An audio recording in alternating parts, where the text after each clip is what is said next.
Now you might be wondering, who is actually better here?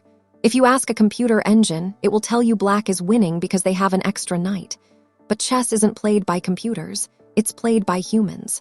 For a human player, sitting with a king on f7 while white's bishops and rooks are swarming is a nightmare. White has all the fun and all the attacking chances. In blitz and rapid games, the Allgaier Gambit is a deadly weapon for white because the pressure is almost impossible to handle under time pressure. It's the ultimate test of nerves. This is the Allgaier Gambit, one of the wildest branches of the King's Gambit accepted, and it begins with pure ambition.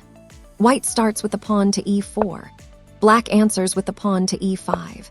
White launches the f-pawn to f4, offering material for speed, initiative, and attacking chances. Black accepts the gambit with the pawn on f4. White develops the knight to f3, attacking the center and preparing fast piece activity. Black supports the extra pawn with the g-pawn to g5. White does not slow down. The h-pawn rushes to h4, trying to tear open the kingside. Black pushes the g-pawn to g4, gaining space and driving the position into chaos. Now comes the signature idea of the Allgaier Gambit. The white knight jumps to g5. This is the move that tells you white is not playing quiet chess. Black challenges that knight with h6, and white answers with the famous sacrifice. The knight takes f7. That is the heart of the opening. The knight is given up to drag the black king away from safety. Black accepts, and the king comes out to f7. White immediately attacks the center with the d-pawn to d4. Black replies with d5, trying to strike back before white's pieces take over. The bishop from c1 captures on f4, recovering material and joining the attack. Black pushes harder with the pawn taking e4, grabbing space, but also opening more lines.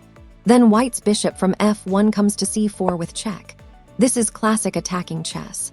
The bishop points straight at the exposed king. Black steps the king to g7.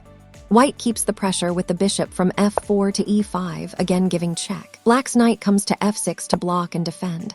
White now castles kingside. The king reaches g1, the rook appears on f1, and suddenly white's attack looks much more organized. Black develops the bishop to e7. White brings the other knight to c3. Black develops the knight to c6. White's active bishop takes f6 with check, removing a defender. Black's bishop recaptures on f6. White's knight then takes e4, centralizing and hitting key squares. But black has a tactical answer. The bishop comes to d4 with check. That final move shows why this opening is so famous. Even after the knight sacrifice and the exposed black king, black still has counterplay, tactical resources, and dangerous piece activity. Notice something important here. The queens have not even moved yet, and still the kings, bishops, knights, pawns, and rook activity have created a completely explosive position. That is why players search for the Allgaier Gambit. It is romantic chess, tactical chess, attacking chess, and opening theory all at once. If you love sharp chess openings, knight sacrifices, and classic King's Gambit chaos, subscribe for more.